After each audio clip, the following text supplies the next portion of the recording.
L'Iran a tout connu.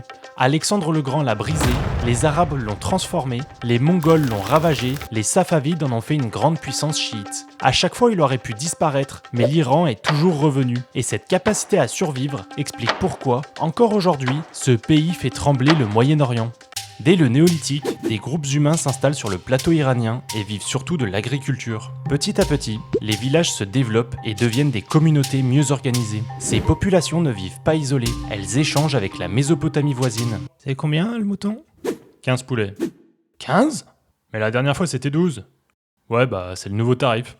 Dans le sud-ouest de l'Iran, le royaume d'Elam se forme progressivement avec Suse comme capitale. C'est la première grande puissance politique du territoire iranien. Ce royaume connaît des hauts et des bas. Parfois il est fort et indépendant, parfois il doit faire face aux attaques ou à la domination de ses voisins comme Akkad, Babylone ou l'Assyrie.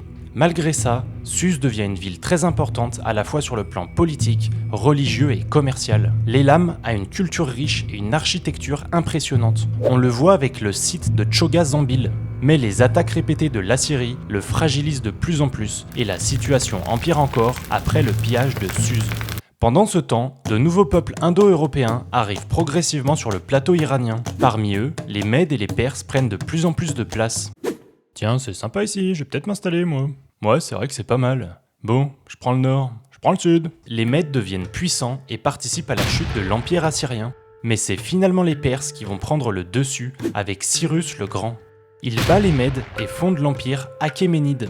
À partir de ce moment-là, il réunit les Perses et les Mèdes sous son autorité et lance de grandes conquêtes. Il s'empare d'abord de la Lydie en Anatolie, puis de Babylone. Cette conquête est très importante parce qu'elle fait passer son royaume d'un pouvoir régional à un immense empire qui regroupe de nombreux peuples différents. C'est le plus grand empire de son temps. L'empire perse est considéré comme l'un des premiers empires mondiaux. Eh ouais, c'est pas pour rien qu'on m'appelle Cyrus le Grand. Après lui, son fils continue cette expansion en conquérant l'Égypte. Ouais, bah avant de se faire envahir par les Perses, on a quand même fait pas mal de trucs importants en Égypte, hein. Genre les pyramides et tout ça quoi. Si ça vous intéresse, il y a une vidéo qui raconte tout. Mais revenons à l'Iran. Après une période de troubles, c'est Darius Ier qui arrive au pouvoir. Il va organiser l'empire de manière plus solide. Il le divise en grandes provinces qu'on appelle des satrapies. Il améliore aussi les impôts, développe les routes et renforce l'administration. Il lance la construction de grands monuments comme à Persépolis, qui devient un symbole spectaculaire de la puissance du roi. Sous les Achéménides, l'empire devient immense. Il va de la vallée de l'Indus jusqu'à la Méditerranée. Il rassemble des peuples très différents, avec des langues, des cultures et des traditions variées. Il y a parfois des révoltes, mais l'empire tient grâce à un fonctionnement assez original. Le pouvoir du roi est très fort. Il se présente comme le roi des rois, mais il laisse souvent au peuple conquis une certaine liberté pour conserver leurs coutumes et leurs croyances. Darius Ier entre aussi en conflit avec les cités grecques, mais il échoue à la bataille de Marathon. Son fils, Xerxès Ier, va tenter de prendre sa revanche. Il lance une immense expédition qui est d'abord ralentie par les Grecs, notamment les Spartiates de Léonidas, dans le défilé de Thermopyles. Spartiates, quel est votre métier ? Ah où ? Mais Xerxès finit par les battre et prend Athènes. Son invasion sera finalement stoppée par plusieurs victoires grecques. Ces affrontements marquent durablement les relations entre l'Empire perse et le monde grec. Finalement, au IVe siècle avant Jésus-Christ, Alexandre le Grand conquiert et détruit l'Empire perse. À sa mort, l'Iran passe sous le contrôle de Séleucos Ier, un ancien général d'Alexandre qui fonde la dynastie des Séleucides. Leur domination apporte beaucoup d'influences grecques en Iran, que ce soit dans la politique, la culture ou l'organisation des villes. De nouvelles cités sont créées et l'Iran est davantage connecté au monde méditerranéen.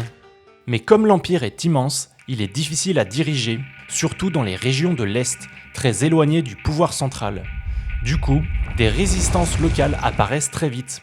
Dans la région de la Parthie, un peuple iranien appelé les Parnis, dirigé par Arsas Ier, prend le contrôle du territoire et fonde la dynastie Arsacide. Petit à petit, les Parthes bâtissent un nouvel empire iranien. Alexandre et les Grecs, c'est fini. Maintenant, c'est au tour des Parthes. Ouais, bah doucement quand même, parce que vous n'êtes pas les seuls à vouloir un empire. Leur expansion devient vraiment importante sous Mithridate Ier. Il conquiert la Médie, puis la Mésopotamie, et finit par dominer une grande partie du plateau iranien. La puissance des Parthes repose sur un roi fort, mais aussi une grande noblesse et surtout une cavalerie très redoutée. Elle est célèbre pour son efficacité au combat et participe à de nombreux affrontements contre Rome. Je vous avais dit d'aller doucement, les gars. De toute façon, les Parthes, c'est fini. C'est à mon tour maintenant. Il est temps de restaurer les anciennes traditions de l'Empire perse. Ardashir Ier finit par renverser les Parthes et fonde l'Empire sassanide. Le pouvoir royal redevient très fort et beaucoup plus centralisé. Ils se présentent comme les héritiers des anciennes traditions perses et leur roi porte le titre prestigieux de roi des rois. Leur capitale, Ctésiphon, devient alors un très grand centre politique. Sous le règne de Shapur Ier, l'Empire sassanide prend de l'ampleur et montre sa puissance face à Rome. Il remporte plusieurs victoires importantes et capture même l'empereur romain Valérien en 260. C'est un événement très célèbre parce qu'il montre à quel point les Sassanides sont alors une grande puissance. Ouais, on en a déjà parlé dans la vidéo sur l'Empire romain, alors pas la peine de raconter à chaque fois. C'est déjà assez la honte comme ça. L'Empire sassanide s'organise de plus en plus. L'administration se renforce, la religion zoroastrisme prend aussi une place centrale dans la vie du royaume. La culture se développe notamment dans les arts, l'architecture et l'aménagement du territoire. Même s'il y a des problèmes de succession et beaucoup de guerres contre l'Empire romain puis l'Empire byzantin, les Sassanides restent l'une des puissances majeures du Proche-Orient. Sous Khosrow Ier, de nouvelles réformes dans l'administration et les impôts rendent encore l'État plus solide. Puis sous Khosrow II, l'Empire connaît une dernière grande période d'expansion. À ce moment-là, les Sassanides prennent pendant un certain temps la Syrie, l'Égypte et Jérusalem. Mais ces conquêtes coûtent très cher. À force de faire la guerre, l'Empire s'épuise. Il est aussi fragilisé par des rivalités internes et par une instabilité politique de plus en plus forte. Alors, ça donne quoi l'Empire ? Mauvaise récolte, peste, armée désorganisée. Mais ça pouvait pas être pire. Chef, y a les Arabes qui attaquent. Les Arabes en profitent pour lancer une grande offensive. Les armées du califat avancent progressivement dans les grandes régions de l'Iran et en 651, le dernier roi sassanide est vaincu. C'est la fin de l'Empire sassanide. Après ça, l'Iran entre dans le monde islamique sous domination arabe. Mais l'islamisation du pays ne se fait pas d'un seul coup. Elle est lente et elle ne se déroule pas partout de la même façon. Pendant longtemps, beaucoup d'habitants continuent à pratiquer leurs anciennes religions, surtout le zoroastrisme. Cette période est aussi marquée par l'installation de groupes arabes dans certaines régions et par l'intégration progressive des élites iraniennes dans le nouveau pouvoir musulman. En gros, la culture arabe et iranienne commence à se mélanger, mais même sous domination arabe, l'Iran ne perd pas complètement son identité. Sa langue et sa culture restent vivantes. Elles changent, elles s'adaptent, mais elles continuent d'exister à l'intérieur de la civilisation islamique. On remplace pas une civilisation millénaire du jour au lendemain. Exactement, les Arabes ont vaincu notre empire, mais notre mode de vie, lui, il continue d'exister. Après les premiers siècles de domination arabe, de nouvelles dynasties apparaissent en Iran. On retrouve les Safarides et surtout les Samanides, qui jouent un rôle majeur dans le retour de la culture iranienne. Ils soutiennent l'usage du persan dans l'administration et dans la littérature, ce qui permet à la langue persane de reprendre une place très importante dans le monde islamique. À l'ouest, les Bouyides deviennent puissants en Iran occidental et en Irak. Ils sont d'origine iranienne et proches du chiisme, l'un des principaux courants de l'islam. Ils prennent même le contrôle de Bagdad, tout en laissant officiellement le calife abbasside en place. Cela montre que les puissances iraniennes locales reviennent au premier plan dans la région. Ce sont ensuite des dynasties turco-persanes qui prennent le relais. Les Ghaznévides, d'origine turque mais très marqués par la culture persane, dominent l'est de l'Iran et prolongent l'héritage culturel des Samanides. Puis les Seldjoukides réussissent à réunifier une grande partie de l'Iran et construisent un État puissant. L'Iran est ensuite envahi par les Mongols, dirigés par Gengis Khan. Bonjour, vous êtes qui ? Gengis Khan. Mais vous voulez quoi ? Conquérir ton pays. Ah ouais ? Et tu comptes t'y prendre comment ? J'ai 100 000 Mongols qui m'accompagnent. Ah ouais, ça peut peut-être aider. Ces invasions sont extrêmement violentes. Beaucoup de villes sont détruites, des populations entières sont massacrées ou déplacées, et le pays est profondément bouleversé, aussi bien sur le plan politique qu'économique. Uleghu, le petit-fils de Gengis Khan, fonde en Iran l'île Kana, c'est-à-dire un État mongol installé sur le territoire iranien. En 1258, il prend Bagdad et met fin au califat abbasside. À partir de là, l'Iran fait partie d'un immense ensemble dominé par les Mongols. Un tournant important a lieu quand le souverain Ilkhanid Ghazan Khan se convertit à l'islam en 1295. Cette conversion rapproche davantage l'Iran du monde musulman et aide à rendre le pouvoir plus stable. Petit à petit, sous les Ilkhan, l'administration se réorganise, la vie culturelle reprend et dans les textes persans, on voit réapparaître plus clairement l'idée d'un Iran comme entité politique. L'Iran subit ensuite une nouvelle vague de conquêtes avec Timour, qu'on appelle aussi Tamerlan, un grand conquérant turco-mongol d'Asie centrale. Là encore, ses campagnes sont très violentes et provoquent beaucoup de destruction. Mais après sa mort, ses successeurs timourides soutiennent fortement les arts, le savoir et l'écriture de l'histoire, surtout dans la région du Khorasan. Cette période laisse un héritage assez contrasté. D'un côté, il y a eu des destructions énormes et beaucoup de violence. De l'autre, elle a aussi préparé un important renouveau culturel.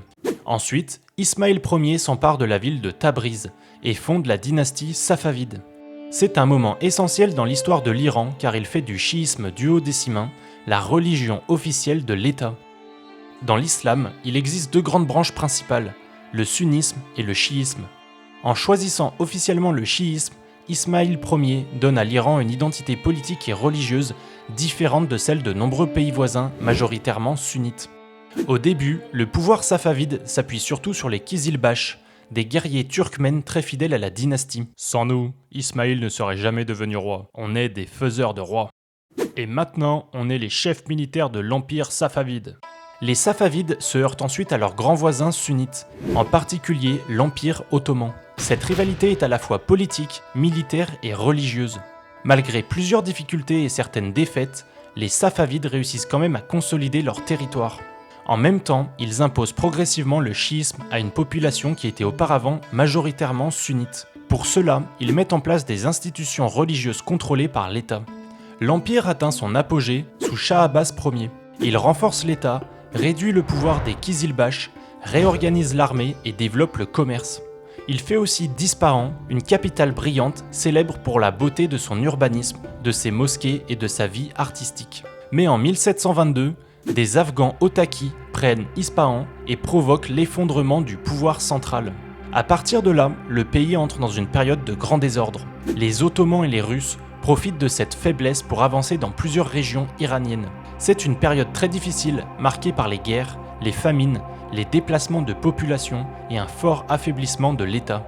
Finalement, Nader Shah, un chef militaire au service d'un prince safavide, réussit à chasser les Afghans et à freiner les ambitions des Ottomans et des Russes. Il est temps de reprendre le contrôle du royaume. Il se fait couronner roi et fonde la dynastie Afsharide. Sous son règne, l'Iran retrouve pendant un temps sa puissance. Nader Shah lance de grandes campagnes militaires jusqu'en Inde, qui l'envahit, mais toutes ces conquêtes coûtent très cher. Elles entraînent une hausse des impôts et fatiguent énormément le pays. Il finit par se faire assassiner et de nouveau l'empire se fragmente. C'est ensuite Karim Khanzan qui réussit à rétablir un peu de stabilité depuis Shiraz. Cette fois, on stabilise vraiment le royaume. Il ne reconstruit pas un empire aussi grand que celui de Nader Shah, mais il remet de l'ordre dans une bonne partie du pays et favorise la reprise de l'économie et de la vie urbaine. Mais après sa mort, les luttes pour le pouvoir recommencent. Agha Mohammad Khan réussit à réunifier l'Iran après plusieurs années de guerre civile et fonde la dynastie Kadjar. Bon, cette fois pour stabiliser, on unifie le royaume et on fonde une dynastie durable. Son objectif, c'est de rétablir un pouvoir monarchique fort et de redonner au pays son unité. Sous Fath Ali Shah, l'Iran doit surtout affronter la Russie dans la région du Caucase. Et là, les choses se passent mal pour les Iraniens. Ils subissent plusieurs défaites qui aboutissent à deux traités très défavorables. Celui de Golestan en 1813, puis celui de Turkmenchai en 1828. À cause de ces accords, l'Iran perd plusieurs territoires dans le Caucase.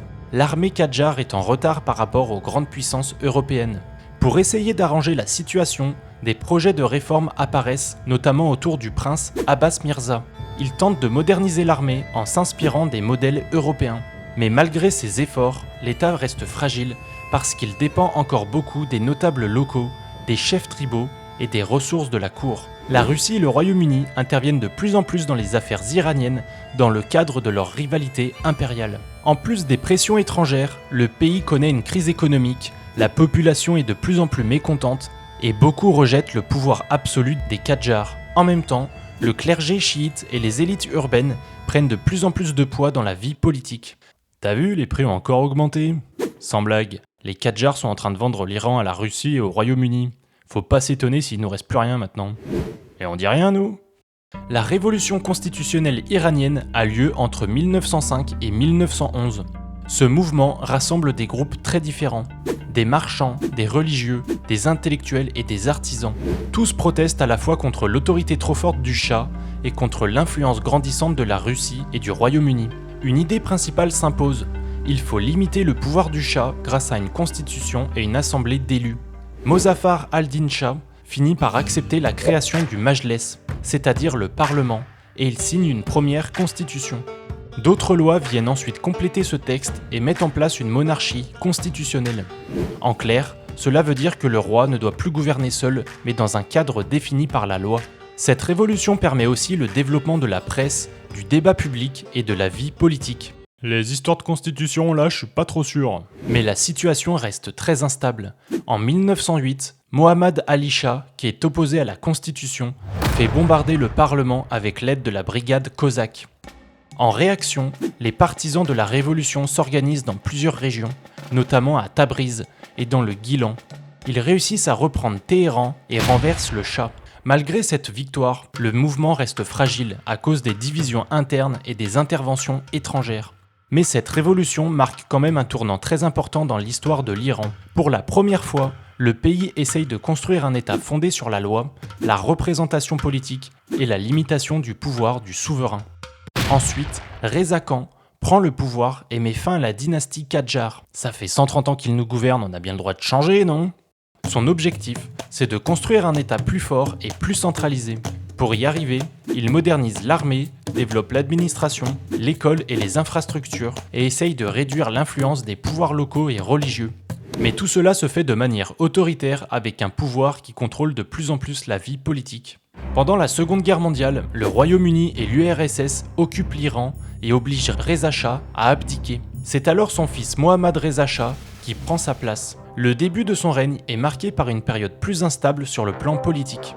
Au début des années 1950, le gouvernement de Mohammad Mossadegh décide de nationaliser le pétrole iranien. Il veut que les richesses du pétrole profitent davantage à l'Iran plutôt qu'aux intérêts étrangers. À partir de maintenant, si les Anglais veulent du pétrole, ils devront l'acheter.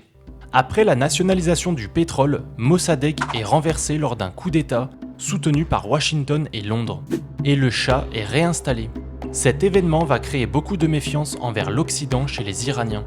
Le Shah renforce alors fortement son pouvoir personnel. Dans les années 1960 et 1970, il lance la Révolution blanche, c'est-à-dire une série de réformes économiques et sociales destinées à moderniser le pays. À ce moment-là, l'Iran connaît une urbanisation rapide et une forte croissance. Mais cette modernisation a aussi ses limites. Les inégalités restent fortes, la répression politique devient de plus en plus dure et l'opposition grandit.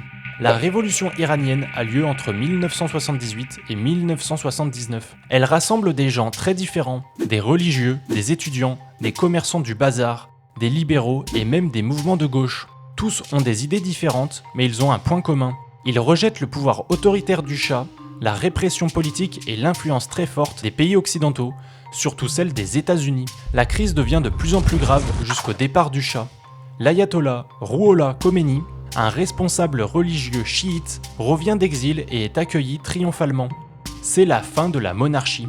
Dans les mois qui suivent, Mehdi Barzaghan devient chef du gouvernement provisoire, mais en réalité, l'influence de Khomeini grandit très rapidement. Un référendum approuve la création de la République islamique. De nouvelles institutions révolutionnaires sont mises en place, comme les gardiens de la révolution. La constitution adoptée donne une place centrale au clergé chiite dans le système politique et pose les bases d'un nouvel État islamique.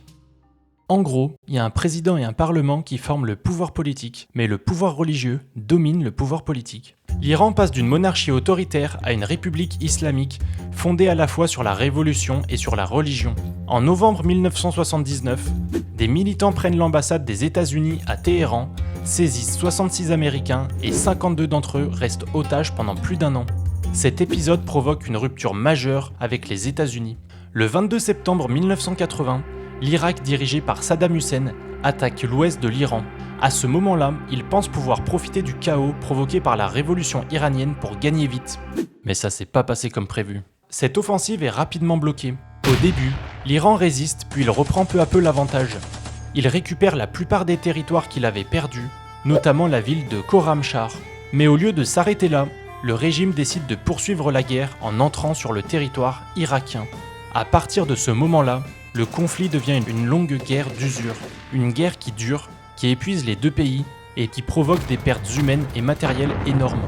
Finalement, la guerre se termine avec un cessez-le-feu accepté par l'Iran sous l'autorité de l'ONU. En même temps, à l'intérieur du pays, le régime islamique se renforce.